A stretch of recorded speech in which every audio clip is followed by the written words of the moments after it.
ये कहानी एक ऐसे नौकर की है जिसका रिश्ता राजा की पत्नी के साथ जुड़ जाता है। जब राजा को इस बारे में पता चलता है तो वह अपनी जान बचाने के लिए पहचान छुपाकर एक चर्च में काम करने लगता है। लेकिन उसे नहीं पता था कि इस चर्च की नन, जो देखने में धार्मिक लगती हैं, असल में उनकी जिंदगी काफी मुश्किल और अजीब इच्छाओं से भरी हुई है। यहाँ आने के बाद नौकर के साथ ऐसी घटनाएं होती हैं जो न सिर्फ उसकी जिंदगी बल्कि सभी ननों की जिंदगी को पूरी तरह बदल देती हैं। कहानी शुरू करने से पहले आपको बता दूं कि यह वीडियो सिर्फ मनोरंजन और फिल्म के कॉन्सेप्ट को समझाने के लिए बनाया गया है। हमारा उद्देश्य किसी भी धार्मिक भावना या विश्वास का अपमान करना नहीं है। अगर किसी भी वीडियो क्लिप या बातों से आप असहज महसूस करते हैं तो आपसे अनुरोध है कि इसे केवल मनोरंजन के उद्देश्य से देखें। कहानी की शुरुआत में हम फर्नांडा नाम की एक सिस्टर को देखते हैं जो अपने गड्ढे को पकड़कर जंगल के रास्ते चर्च की ओर जा रही होती है। चर्च में पहुंचने के बाद जेनेवरा नाम की दूसरी सिस्टर आकर फर्नांडा से पूछती है, कल रात तुम कहाँ थी? फर्नांडा जवाब देती है, हमेशा की तरह कल रात भी मेरा गधा भाग गया था और उसे ढूंढते ढूंढते सुबह हो गई। इस पर जेनेवरा कहती है, मैं तो हर रोज गेट अच्छे से लॉक करती हूँ, फिर यह हर रात भाग कैसे जाता है? दोनों इसी बात पर चर्चा कर रही होती हैं। तभी चर्च का माली लुरको आकर उन्हें गुड मॉर्निंग कहता है, लेकिन दोनों उसे डांटकर वहां से भगा देती हैं। इसके बाद अगले सीन में सभी सिस्टर्स चर्च में जाकर सुबह की प्रार्थना करती हैं। प्रार्थना के बाद चर्च की सुपीरियर सिस्टर मरिया फर्नांडा से पूछती हैं, तुम कल रात कहाँ थी? इस पर फर्नांडा जवाब देती है, कल रात मेरा गधा फिर से भाग गया था और मैं उसे ही पकड़ने गई थी। यह सुनकर सिस्टर मरिया कुछ नहीं कहती। अब इस गधे का बार बार भागने का कारण कुछ और ही है जो हमें आगे पता चलेगा। दूसरी तरफ हम अलेसांद्रा नाम की एक और सिस्टर को देखते हैं जो अपने कमरे में बैठकर सिलाई कर रही होती है। वह बहुत उदास थी क्योंकि वह चर्च में नहीं रहना चाहती थी। वह बाहर जाकर अपनी जिंदगी को अच्छे से जीना चाहती थी। दूसरी ओर हम सिस्टर जेनेवरा को देखते हैं जो सिस्टर मरिया के साथ कुछ बातचीत कर रही होती है। तभी एक किताब में उसे एक तस्वीर दिखाई देती है जिसमें किसी अजीब विधि के बारे में लिखा होता है। यह देखकर वह थोड़ी हैरान हो जाती है और कुछ लाइनें पढ़ने के बाद वह किताब वापस रख देती है। वहीं सिस्टर अलेसांद्रा के पापा उससे मिलने आते हैं और दोनों बातचीत करने लगते हैं। उसके पापा कहते हैं, मैं तुम्हारे लिए एक अच्छा लड़का ढूंढ रहा हूँ,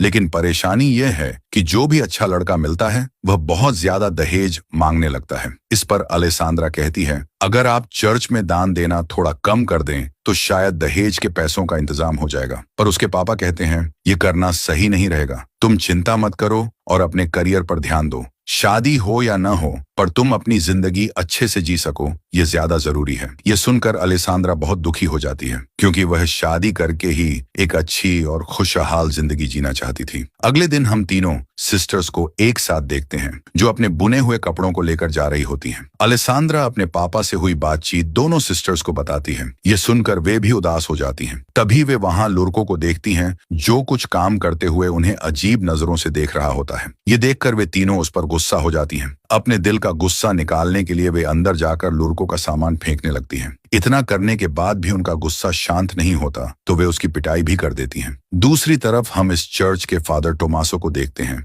जो सिस्टर्स के बुने हुए कपड़े बाजार लेकर जाने के लिए निकलते हैं। रास्ते में लुरको उनसे मिलता है और कहता है, मुझे माफ कर दीजिए फादर, अब मैं इस चर्च में काम नहीं करना चाहता। इस पर फादर उसे समझाते हैं, अब आगे से ऐसा कुछ नहीं होगा, लेकिन लुरको उनकी बात नहीं मानता और वहां से चला जाता है। इसके बाद हम चर्च से कुछ मील दूर एक घर में लॉर्ड ब्रूनो नाम के एक जमींदार को देखते हैं जो अपनी पत्नी फ्रांसिस्का के साथ खाना खाते हुए बातें कर रहा होता है। लेकिन फ्रांसिस्का का ध्यान उनके नौकर मसेटो की तरफ होता है और मसेटो भी अपनी मालकिन को देख रहा होता है। दोनों को देखकर ऐसा लग रहा था कि उनके बीच कोई चक्कर है। फिर रात होते ही हम देखते हैं कि फ्रांसिस्का और मसेटो बिस्तर पर एक राउंड खत्म कर चुके होते हैं। फ्रांसिस्का कहती है, मेरा पति मुझे खुश नहीं कर पाता, उसे बस अपनी शान और शौकत की बातें करनी आती हैं। इसके बाद दोनों दूसरे राउंड के लिए तैयार होने लगते हैं। तभी कमरे में ब्रूनो के आने की आवाज सुनकर मसेटो खिड़की से कूदकर भागने की कोशिश करता है, लेकिन ब्रूनो आकर उसे पीछे से देख लेता है और उसका पीछा करते हुए सभी नौकरों के घर में चला जाता है। मगर मसेटो पहले ही वहां पहुंचकर सोने का नाटक करने लगता है। इसके बाद ब्रूनो सभी नौकरों को चेक करने लगता है कि किसकी दिल की धड़कन तेज है। चेक करते हुए जब वह मसेटो के पास आता है तो उसे शक हो जाता है कि यही वह नौकर है, लेकिन अंधेरा होने की वजह से वह उसे पहचान नहीं पाता। इसलिए वह मसेटो के कुछ बाल काट लेता है ताकि सुबह होने पर उसे पता चल सके कि इस हिमाकत को करने वाला असल में कौन था। ब्रूनो के जाते ही मसेटो उठकर अपने सभी साथियों के बाल भी थोड़ा थोड़ा काट देता है ताकि ब्रूनो उसे पहचान न सके। सुबह होते ही ब्रूनो सभी नौकरों को लाइन में खड़ा करता है और एक एक करके उनके बाल चेक करने लगता है, लेकिन सभी के बाल थोड़े थोड़े कटे हुए होते हैं, जिससे वह यह तय नहीं कर पाता कि असली आदमी कौन है। इसके बावजूद वह समझ जाता है कि जो भी है वह बहुत होशियार है। गुस्से में वह सभी को धमकी देता है, मैं जिसे ढूंढ रहा हूं, अगर मैंने उसे पकड़ लिया तो उसका काम तमाम समझो। फिर सभी नौकरों को सजा के तौर पर उनके बाल पूरी तरह कटवाकर छोटे करवा देता है। अगले दिन जब फ्रांसिस्का और ब्रूनो खाना खाने बैठते हैं तो ब्रूनो अपनी पत्नी को चेतावनी देते हुए कहता है, तुमने जो भी किया वह सही नहीं था। मैं जानता हूं कि तुम भी इन सब में शामिल हो। अगर वह नौकर एक बार मेरे हाथ लग गया तो मैं उसके साथ साथ तुम्हें भी खत्म कर दूंगा। लेकिन फ्रांसिस्का ब्रूनो से बिल्कुल भी नहीं डरती और जवाब देती है,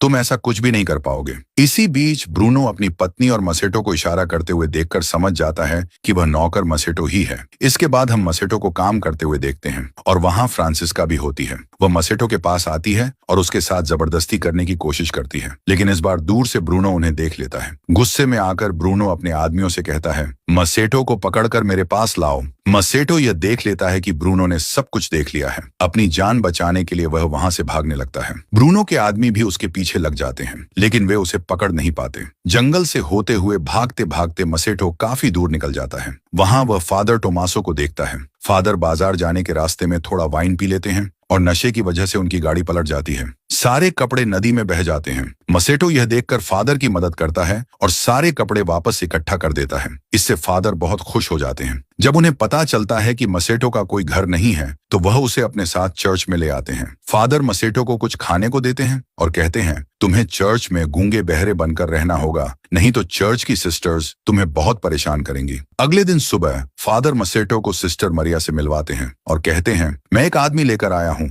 जो हर काम में माहिर है। यह गूंगा बहरा है, इसलिए इसे यहाँ लेकर आया हूँ ताकि यह लुर्को की जगह काम कर सके। ये सुनकर सिस्टर मरिया भी मसेटो को काम पर रख लेती हैं। उसी दिन से मसेटो काम पर लग जाता है, लेकिन सिस्टर एलेसांद्रा और फर्नांडा को यह नहीं पता होता कि मसेटो को काम पर रखा गया है। फर्नांडा उसे घुसपैठिया समझकर भागते हुए उसके पास आती है और कुल्हाड़ी दिखाकर डराने लगती है। वह उससे पूछती है, तुम कौन हो? तभी सिस्टर एलेसांद्रा सिस्टर मरिया को लेकर आती है। मरिया बताती है, यह हमारा नया माली है जिसका नाम मसेटो है और यह गूंगा बहरा है। मरिया की बात सुनकर फर्नांडा मसेटो को छोड़ देती है। इसके बाद हम सिस्टर मरिया और एलेसांद्रा को देखते हैं, जहां मरिया बताती हैं, तुम सिस्टर्स ने मिलकर जो कपड़े बुने थे उन्हें फादर से बाजार जाते समय लुटेरों ने जबरदस्ती छीन लिया। मुझे अफसोस है कि तुम लोगों की मेहनत बेकार चली गई। फिर मरिया आगे कहती हैं, अब से कपड़े बुनने का काम बढ़ाने के लिए हम कुछ और लोगों को भी ले आएंगे ताकि कम समय में ज्यादा कपड़े बनाए जा सकें। इसके बाद एलेसांद्रा को वायोला नाम की एक बूढ़ी नन के साथ कपड़े बनाने का काम करते हुए दिखाया जाता है। इस दौरान उसे कपड़े बनाने की फ्रेम टूट जाती है। फ्रेम को ठीक करवाने के लिए वह मसेटो के पास जाने लगती है। तभी सिस्टर जेनेवरा एलेसांद्रा को जाते हुए देख लेती है और छिपकर उस पर नजर रखने लगती है। एलेसांद्रा मसेटो से कहती है, इस फ्रेम को ठीक कर दो।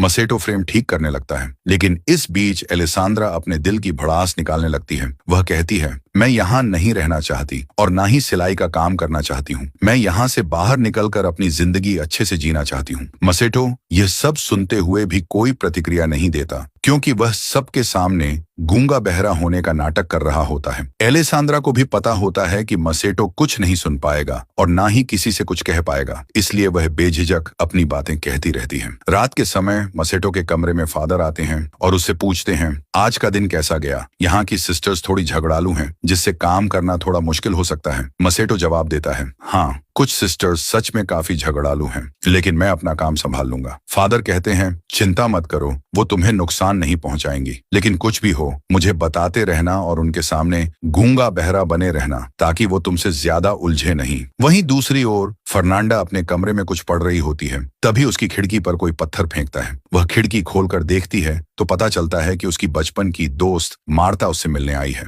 इसके बाद दोनों एलेसांद्रा के कमरे में जाती हैं। तीनों मिलकर वाइन पीने लगती हैं। कुछ देर बाद सिस्टर जेनेवरा भी वहां आ जाती है और फिर सभी मिलकर मजे करने लगती हैं। फिर ड्रिंक करते हुए वे रोमांटिक बातें करने लगती हैं। मार्ता उन्हें लड़कों के बारे में कई बातें बताने लगती है और कहती है कि एक खास जड़ी बूटी है जिसे सही तरीके से इस्तेमाल करके लड़कों को आकर्षित किया जा सकता है। यह सब सुनकर बाकी तीनों भी खूब मजे लेती हैं। अगले दिन जब मसेटो काम कर रहा होता है तो एलिसांद्रा वहां आती है। वह मसेटो से कहती है, मैंने तुम्हारे लिए यह रुमाल बनाया है। फिर वह रुमाल से मसेटो के पसीने पोंछने लगती है और उसके पास बैठकर उससे बातें करने लगती है। दरअसल पिछली रात मार्ता की रोमांटिक बातें सुनने के बाद एलिसांद्रा के मन में रोमांटिक ख्याल आने लगे थे। बातों बातों में वह अचानक मसेट को किस कर लेती है। मसेट भी इस मौके को बिना गवाए उसी समय एलिसांद्रा के साथ तूफान और भूकंप के मजे लेने लगता है। लेकिन तभी चर्च की घंटी बजती है, जिससे मसेट घबरा जाता है। एलिसांद्रा भी जल्दी से खुद को संभालती है और चर्च में प्रार्थना करने चली जाती है। लेकिन प्रार्थना के दौरान फर्नांडा एलिसांद्रा के स्कार्फ और नाखूनों में मिट्टी लगी हुई देखती है। अगले सीन में जेनेवरा और फर्नांडा कपड़े धो रही होती हैं। तभी वहां एलिसांद्रा आती है,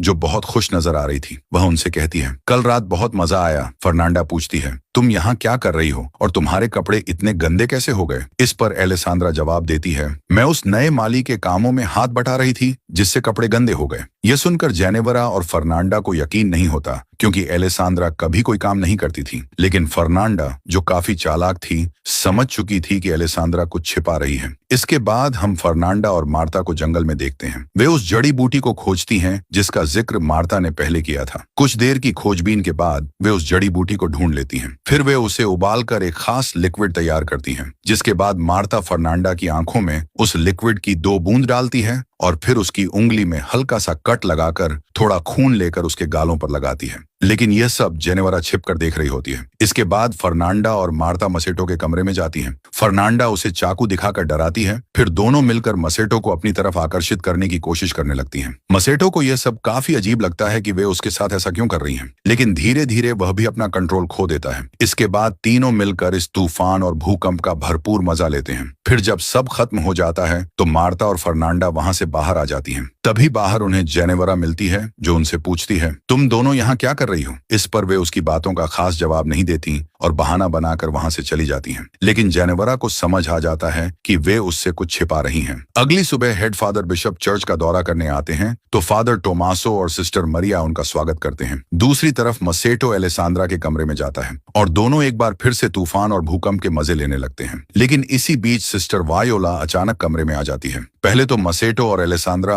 उसे नोटिस नहीं कर पाते, लेकिन अचानक मसेटो उसे देखकर बोल पड़ता है। यह सुनकर एलिसांद्रा चौंक जाती है। वायोला के आ जाने से दोनों घबरा जाते हैं। एलिसांद्रा तुरंत खुद को संभालती है और वायोला की मदद करने का नाटक करने लगती है, जबकि मसेटो जल्दी से बिस्तर के नीचे छिप जाता है। उनकी किस्मत अच्छी थी, क्योंकि सिस्टर वायोला सुन नहीं सकती थी, इसलिए वह उनकी हरकतें नहीं समझ पाई। बाद में मसेटो बिना कोई आवाज किए खिड़की से बाहर निकल जाता है। अगले दिन जेनेवरा मसेटो को आराम करते हुए देखती है और उसे आकर्षित करने के लिए जड़ी बूटी बनाती है, लेकिन वह इसे अपनी आंखों में डालने के बजाय पी लेती है। फिर वह अपने हाथ से खून निकालकर अपने गालों पर लगा लेती है। इस दौरान एलिसांद्रा मसेटो के कमरे में आती है और उससे पूछती है कि उसने क्यों झूठ बोला कि वह गूंगा है। इतने में जेनेवरा के आने की आवाज सुनकर एलिसांद्रा एक कोने में छिप जाती है और मसेटो सोने का नाटक करने लगता है। जेनेवरा, जो जड़ी बूटी के नशे में थी, मसेटो के पास जाकर उसे चिपकने लगती है और अजीब अजीब हरकतें करने लगती है। लेकिन फर्नांडा के आने की आवाज सुनकर वह भी छिप जाती है, जहां पहले से एलिसांद्रा थी। एक दूसरे को देखकर दोनों चौंक जाती हैं। फिर फर्नांडा कमरे में आती है और चाकू से डराकर मसेटो के हाथ बांध देती है और उसकी आंखों पर पट्टी बांध देती है। फिर वह उसे डराकर और धमकाकर जंगल की तरफ ले जाने लगती है, जबकि एलिसांद्रा और जेनेवरा छिपकर उनका पीछा करती हैं। फिर जब वे जंगल के बीच पहुंचते हैं तब तक रात हो चुकी थी। वे देखते हैं कि जंगल के बीचों बीच आग जल रही है और वहां कई सारी लड़कियां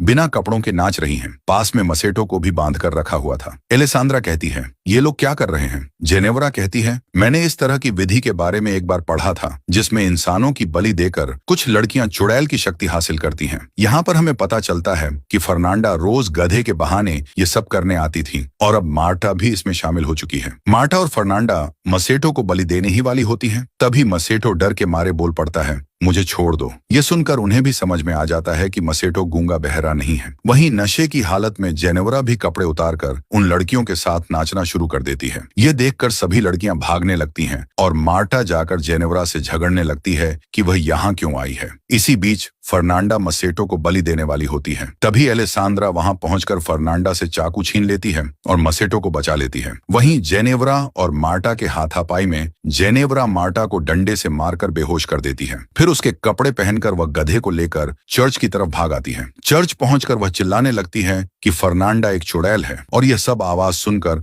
फादर बिशप बाहर आते हैं। तो जेनेवरा आकर उन्हें बताने लगती है कि फर्नांडा एक चुड़ैल है। इतने में फर्नांडा, एलेसांद्रा और मसेटो भी वहां पहुंच जाते हैं। एलेसांद्रा फादर से कहती है ये झूठ बोल रही है और आज इसने वह जड़ी बूटी लिया था और नशे की हालत में बकवास कर रही है। पर जेनेवरा कहती है नहीं, मैं झूठ नहीं बोल रही हूँ, ये सब एक साथ मिले हुए हैं और ये दोनों इस माली के साथ इंटीमेट भी हो चुके हैं। यह सुनकर फादर बिशप मरिया को बुलाकर बाहर लाते हैं और पूछते हैं कि ये सब क्या हो रहा है। तभी फादर टोमासो भी मरिया के कमरे से बाहर आते हैं, जिसे देखकर सभी लोग हैरान रह जाते हैं और फादर बिशप भी समझ जाते हैं कि इस चर्च में अब तक क्या चल रहा था। इसके बाद अगले दिन फादर बिशप एक एक करके सभी को सजा सुनाते हैं और भगवान से माफी मांगने के लिए कहते हैं। फादर टोमासो को सबसे बड़ी सजा मिलती है क्योंकि उन्होंने फादर होने का गलत फायदा उठाया था। उन्हें सजा के तौर पर एक ऐसे आश्रम में भेज दिया जाता है जहां सिर्फ मर्द रहते हैं। मसेटो को फिर से लॉर्ड ब्रूनो के हवाले कर दिया जाता है, जहां लॉर्ड के सिपाही उसे बंदी बना लेते हैं। इसके बाद हम तीनों सिस्टर्स को देखते हैं जो एक दूसरे से माफी मांगती हैं। सिस्टर जेनेवरा भी फर्नांडा से कहती है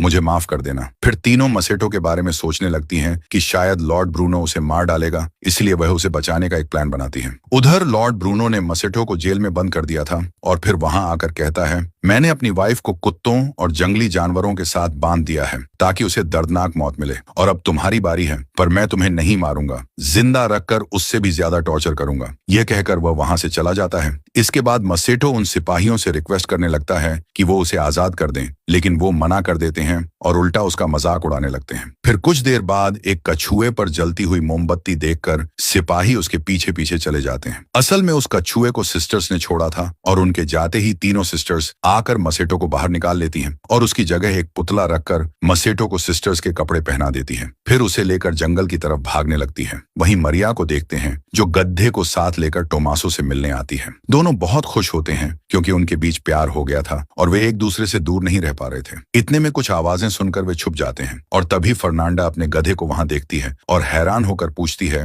कि यह गधा यहाँ कैसे आया, लेकिन जेनेवरा उसे वहां से ले जाती है। फिर उनके जाने के बाद मरिया और टोमासो बाहर आते हैं और वे समझ चुके थे कि उन तीनों सिस्टर्स ने मसेटो को छुड़वा लिया है। उनकी शरारत देखकर वे एक दूसरे को मुस्कुराते हुए देखते हैं और दोनों एक साथ वहां से जाने लगते हैं और इसी के साथ कहानी यहीं पर खत्म हो जाती है।